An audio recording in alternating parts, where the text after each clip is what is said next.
Smoking causes cancer. Smoking kills.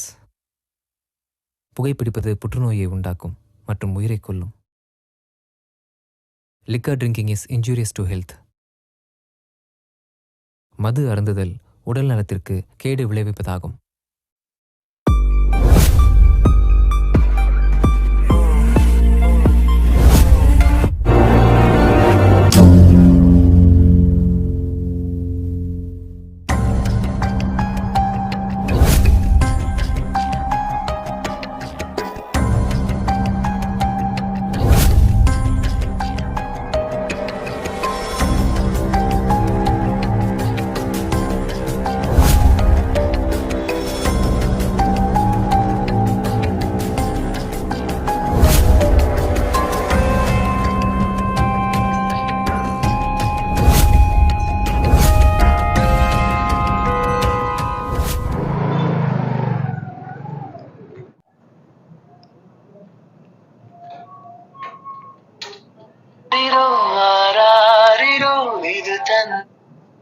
Hello மச்சான், எனக்கு சம்பளம் போட்டாங்க மச்சான். சூப்பரா. இன்னைக்கு சரக்கு அடிக்கிறோம், நைட் ரிவ்யூ போறோம், என்ஜாய் பண்றோம். சரியா? கரெக்டா 10 மணிக்கு. சரியா? இந்திரா நகர் 3ஆவது தெரு. ஓகேடா, வந்துடுறேன்டா.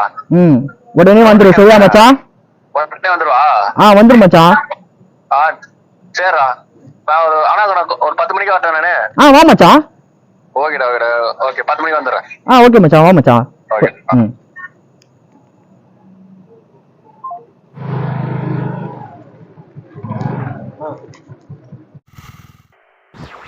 Hello hello, control room. இன்னைக்கு நைட்டு சரியா 10 மணிக்கு திருவிக நகர் 3ஆவது தெருல ஒரு மர்டர். உன்னால முடிஞ்சா வந்து தடுத்து நிறுத்து. இப்போ நான் யாருங்கிறத அங்க வந்து கண்டுபிடி. இப்ப நான் வைக்கிறேன்.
டேய், இல்லை இறங்குறியா இல்லை வண்டி கீழே தள்ளி விடுவா? டேய் இறங்க. டேய் யாரா நீ? இறங்குடா. டேய் யாரா நீ? டேய் யாரா நீ? டேய் வண்டி விட்டு கீழே இறங்குடா. டேய் யாரா நீ? டேய்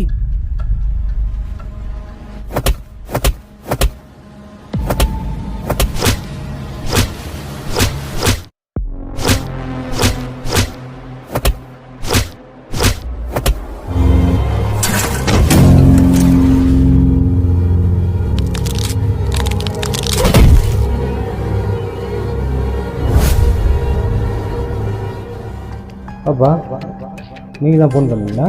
என்ன சார் ஃபோன் பண்ணேன்? இங்கே வந்துக்கிட்டே இருந்தேன். திடீர்னு பார்த்தீங்கன்னா ஒரு அலற சத்தம் கேட்டுச்சு. திரும்பி பார்த்தா ஒரு மர்டர் ஒன்று. அப்புறமா பார்த்தீங்கன்னா அப்படியே டக்குன்னு பயத்தில் நான் போயிட்டேன். அதான் அங்கே வந்து ஒழிஞ்சிட்டு உங்களுக்கு கால் பண்ணேன் சார். எனக்கு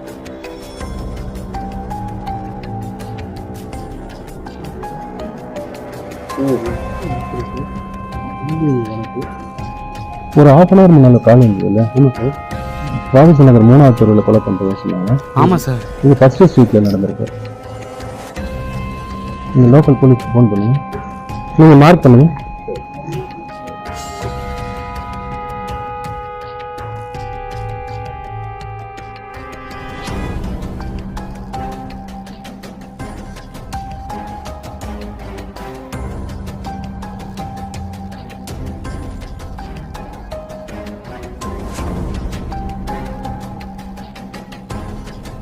சார் மார்க் பண்ணியாச்சு. ஃபாரன்சி வர சொல்லுங்கள். வந்து எப்போ இன்வெஸ்டிகேஷன் கூப்பிட்டாலும் வரணும், வெளியே போகக்கூடாது. அவரோட அட்ரஸ், ஃபோன் நம்பர் இதெல்லாம் வாங்கிட்டு அனுப்பிச்சி விட்ருங்க. சரி, நீ கிளம்பிட்டா. Control room. நானே தான் பேசுறேன். டேய், அந்த கொலை பண்ணிட்டு அட்ரஸை மாத்தி கொடுத்து எங்களாலே விட்ட கொலைகாரன் தானே நீ? ஆமா, இன்னைக்கு நைட்டு 12 மணிக்கு இந்திரா நகர் 3ஆவது தெருல ஒரு கொலை பண்ண போறேன். உங்களை முடிஞ்சா தடுத்து நிறுத்து. உன்னை இன்னும் 2 நாள்ல தூக்குறேன்டா. உன்னை வள வயசுல இருக்குண்டா. உன்னை இன்னும் 2 நாள்ல நாங்க கண்டிப்பா தூக்குறோம்டா. அதுவும் பொண்ணை கொலை பண்ண போறேன். உன்னால முடிஞ்சா புடி. இப்ப நான் போன வைக்கிறேன்.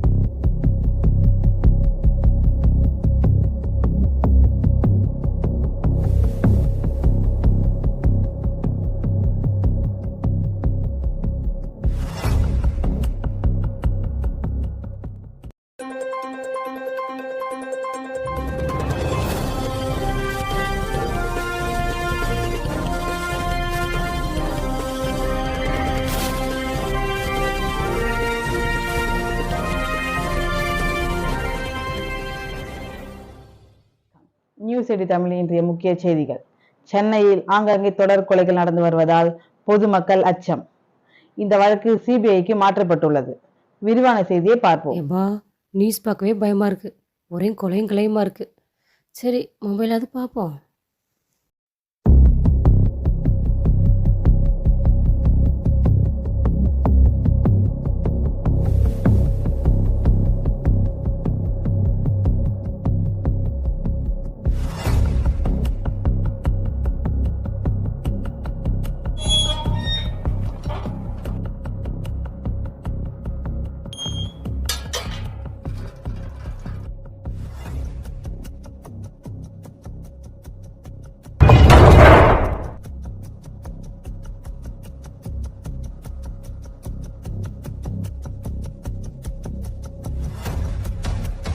நான் கேட்டு லாக் பண்ணி வச்சிருந்தேனே, யார் திறந்து வச்சிருப்பா?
ஏய் யாரா நீ?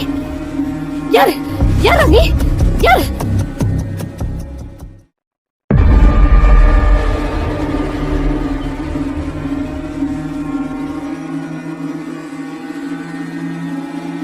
யாரு யாரா நீ?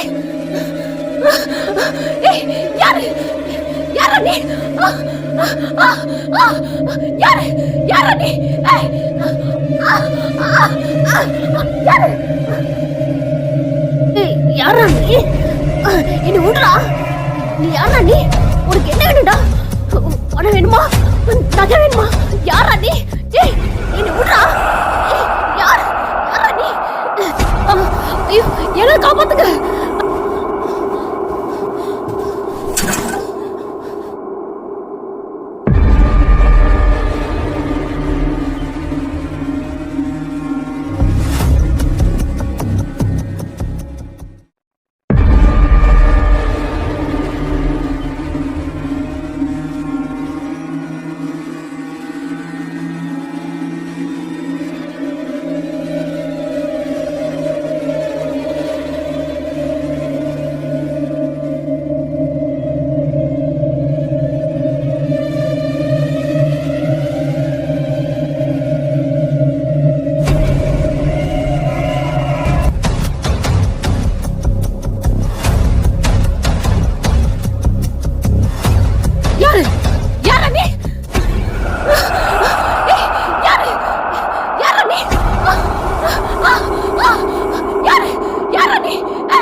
யார் ஃபோன் பண்ணது? அந்த பையனை கொடுத்தாங்க.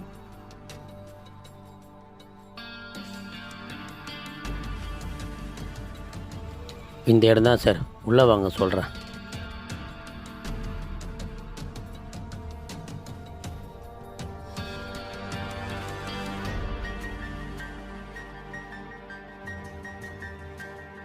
சார் எனக்கு எதுவும் தெரியாது சார், விட்டுருங்க சார், நான் போகிறேன். நில்லுப்பா, எங்கே போகிற? நீ தானே கால் பண்ண? ஆமாம் சார், நீங்கள் விட்டா என் மேலே பழகி போட்டுருவீங்க போல. அதெல்லாம் ஒன்றுமே பண்ண மாட்டோம்ண்ணா. டோரை ஓப்பன் பண்ணு.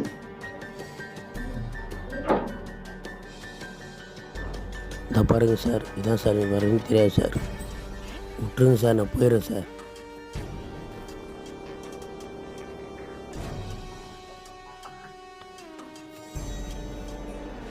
சரி ஓகேப்பா, நீ இப்போதைக்கு கிளம்பு. எப்போ இன்வெஸ்டிகேட்டர் கூப்பிட்டாலும் நீங்கள் ஸ்டேஷனுக்கு வந்தாகணும். அவன் பேர், ஃபோன் நம்பர், அட்ரஸ் எல்லாத்தையும் வாங்கிட்டு அனுப்புங்க. Okay sir. அவன் மேலே ஒரு கண்ணு வச்சு. ஓகே நீ சார். கிளம்பு.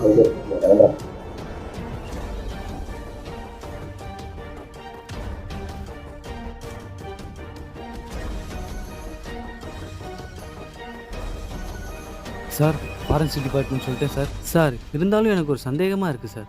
அந்த கொலை நடந்த இடம் வேறு, சொன்ன இடம் வேறு. இந்த கொலை நடந்த இடம் வேறு, சொன்ன இடம் வேறு. எனக்கும் அதே டவுட் இருக்கு. அவன் ஃபோனில் பேசும்போது ரொம்ப திமிரா பேசிட்டு இருந்தான். ஃபாஸ்ட் அவனும் தான் இந்த கொலையை பண்ணியிருப்பான்னு நினைக்கிறேன்.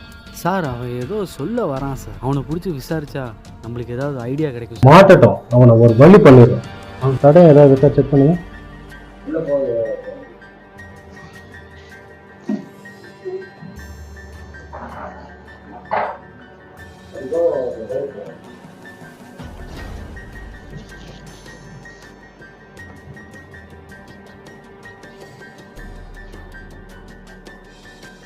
சார் இது வரைக்கும் தேடினதில் எந்த ஒரு தடையும் கிடைக்கல சார். ஃபாரன்சிக் டிபார்ட்மெண்ட் வந்தால் தான் கைரேகை சர்ச் பண்ணி கண்டுபிடிக்க முடியும். நடந்த 2 கொலைகளை பார்க்கும்பொழுது இது காவல்துறைக்கு ஒரு சவாலாக இருக்குன்னு நினைக்கிறேன் சார்.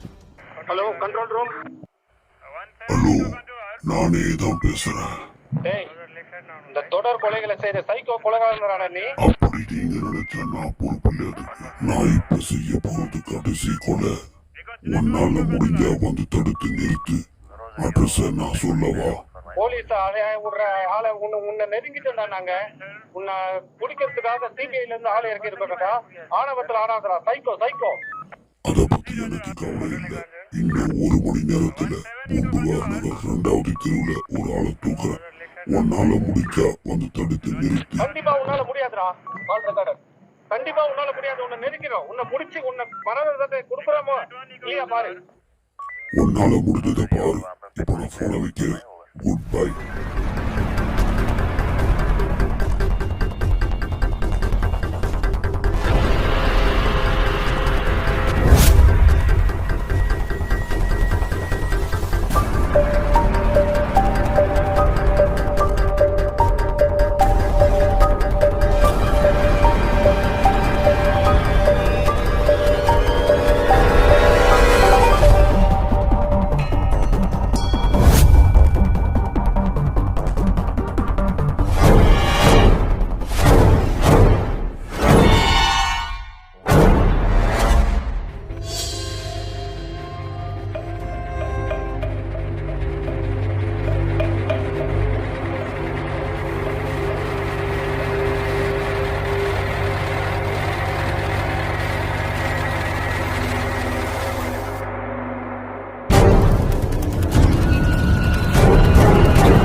சார் சார் செத்து கிடக்குறான் சார். நீ இந்த பாடிக்கிட்டே நில்லு, நான் போய் அவனை பிடிக்கிறேன். சார் அவனை விட்டுறது.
டேய் நீயா?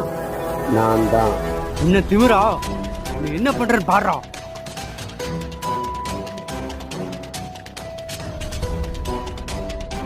ஹலோ சார், நம்ம தேடிட்டு இருந்த சைக்கோ கொலைகாரனை வெரைட்டி புடிச்சிட்டேன் சார். அப்படியா? உடனே லொகேஷன் அனுப்புங்க, நான் இப்பவே கிளம்பி வரேன். சார் இவன் தான் சார்.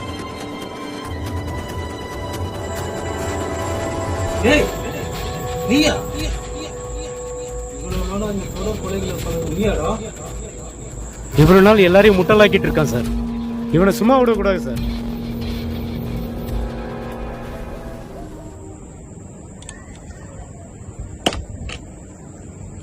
அக்யூஸ்ட் பேசுறது ரெக்கார்ட் பண்ணணும். கேமரா ஆங்கில வந்து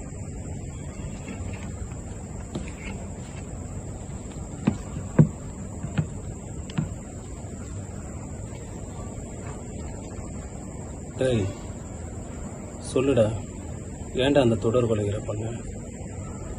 உண்மையை சொல்லுடா. என்னை பிடிச்சதெல்லாம் உங்களுக்கு ஒரு சாதனையா தெரியுதா? டேய், நாங்கள் எவ்வளோ இன்வெஸ்டிகேஷன் பண்ணி எவ்வளோ கஷ்டப்பட்டு உன்னை பிடிச்சிருக்கோம். உன்னை மாதிரி எத்தனை கொலைகாரங்களை பார்த்துறேன்டா. எல்லாம் ஒன்று ஒன்று பண்ணிட்டு அவன் ஒரு காரணத்தை சொல்லுவான். நீ அந்த மாதிரி ஏதாவது சொல்ல போறியா? சொல்லு, அதையும் கேட்போம். நான் கொலை பண்ணது மட்டும்தான் சார் உங்களுக்கு தெரியுது. ஆனால் ஏன் கொலை பண்ண தெரியுமா? எனக்கு ஒரே ஒரு தங்கச்சி, அப்பா அம்மாவும் கிடையாது. அந்த தங்கச்சியை கல்யாணம் பண்ணி கொடுத்து, சரி அது பண்ணால் ஓகே. அதுக்கப்புறம் 10 வருஷம் அது கல்யாணம் ஆகி, ஆனால் 5 வருஷத்துக்கு அப்புறம் குழந்தை பிறந்துச்சு. அந்த குழந்தை பிறக்கிறதுக்காக எவ்வளோ கஷ்டப்பட்டு எங்கள் தங்கச்சி வீட்டுக்காரர் எவ்வளோ கஷ்டப்பட்டார் தெரியுமா? ஆனால் அப்படி பிறந்த குழந்தை ஸ்கூலுக்கு போயிட்டு வரும்போது ஒரு குடிகார பையன், அவனை நினச்சாலே எனக்கு கூட வெறியாகுது. குடிகார பையன் குடிச்சிட்டு வண்டியில் ஒரே இடித்து தூக்கி வீசினாங்க. நான் அதை அப்போ தான் கடைக்கு போயிட்டு வந்து பார்த்து இவனை பிடிக்கிறதுக்குள்ளே ஒரு பக்கம் இவனை பிடிக்கிறதா அந்த குழந்தைய காப்பாற்றுறதா எனக்கு தெரியல. என்ன ஆச்சு, கடைசியில் வந்து அவன் திரும்பி பார்த்துட்டு அப்படியே காப்பாற்றாம போயிட்டாங்க. அந்த இடத்துல உங்களுக்கு ஒரு குழந்தை இருந்து நீங்கள் அந்த குழந்தைய அந்த மாதிரி பண்ணால் நீங்கள் என்ன சார் பண்ணுவீங்க? சொல்லுங்கள் சார், என்ன சார் பண்ணுவீங்க நீங்கள்? சரி, உன் பக்கம் நியாயம் இருக்கிறதாவே இருக்கட்டும். சட்டத்தை நீயே கையில் எடுத்துக்கலாமா? அப்பெல்லாம் நாங்கள் எதுக்கு இருக்கோம்? என்கிட்ட வந்து சொன்னால் விசாரிச்சு அதுக்கிட்ட தண்டனை வாங்கி தர போகிறோம். பொதுமக்களே சட்டத்தை கையில் எடுத்துட்டா அப்புறம் நாங்கள்லாம் எதுக்கு? உங்கள் சட்டத்தை பற்றி எனக்கு தெரியாது. மானை சுட்டா ஜெயிலில் போடுவீங்க, மனுஷனை சுட்டா பெயிலில் விடுவீங்க. அப்படி இருக்கும்போது எங்கே சார் உங்கள்கிட்ட வந்து நான் நியாயத்தை கேட்க முடியும்? நீ சொன்ன கதையெல்லாம் கேட்கும்போது உன் தரப்புலேயே நியாயம் இருக்கிறது தெரியுது. அதுக்காக அரசாங்கம் உனக்கு தண்டனை தராமல் விடாது. நீங்களா பிடிச்சாதான் நினச்சிட்டு இருக்கீங்க, அதான் இல்லை. டேய், நாங்கள் எவ்வளோ இன்வெஸ்டிகேஷன் பண்ணி எவ்வளோ கஷ்டப்பட்டு உன்னை பிடிச்சிருக்கோம். நீயா மாட்டினதா சொல்கிறியா? என்னடா சொல்கிற? நானாக தான் உங்ககிட்ட சிக்கணுன்றதுக்காக தான் நானே இன்டிமேஷன் கொடுத்தேன், நானும் மாட்டவும் செஞ்சேன். ஈவியருக்குமே இல்லாமல் ஒரு பொண்ணுன்னு கூட பார்க்காம கொடூரமாக கொலை பண்ணியிருக்கேன். இது என்னன்னு கேளுங்க சார். சொல்லுப்பா, இதுக்கு என்ன பதில் சொல்ல போற? இதுக்கு ஏதோ ஒன்று வச்சிருப்பிய, அதை சொல்லு. 2வது கொலையை பற்றி கேட்குறீங்க, அது ஏன் திரும்ப பண்ண? பொண்ணுங்கன்னா எவ்வளோ பொறுமையாக இருக்கணும். அதாவது என் வீட்டு பக்கத்தில் 2 வீடு தள்ளி ஒரு அம்மா அப்பா 2 பேர் இருக்காங்க, ஒரே ஒரு பையன். அந்த பையனை நானும் வந்து சின்ன வயசுலேருந்து ரொம்ப ஃப்ரெண்டு, அவ்வளோ க்ளோஸாக இருப்போம். அவனுக்கு என்ன செஞ்சாலும் அந்த அம்மா எனக்கும் செய்வாங்க. அப்படியேப்பட்ட அந்த அம்மா இவனுக்கு கல்யாணம் பண்ணி வச்சாங்க, என் ஃப்ரெண்டுக்கு. அப்படி கல்யாணம் பண்ணி வைக்கும்போது அந்த வீட்டுக்கு வந்த பொண்ணு என்ன பண்ணணும்? தாய்க்கு தாயாக இருந்து பார்த்துக்கணும்ல. ஆனால் என்ன திரும்ப பண்ணாங்க? நான் ஒரு நாள் வந்து வெளியே போனேன், பஸ் ஸ்டாண்டுக்காக போகும்போது அங்கே அந்த அம்மாவும் அப்பாவும் வந்து பிச்சை எடுத்துக்கிட்டு இருக்காங்க சார். சரி ஓகே, பிச்சை எடுத்தாங்க. அவர் எனக்கு எவ்வளோ உதவித்தம் பண்ணியிருக்காரு. எம்ஜிஆருடைய தீவிர ரசிகர் சார் அவர். எனக்கு அதனால தான் நிறைய ஹெல்ப் பண்ணியிருக்காரு.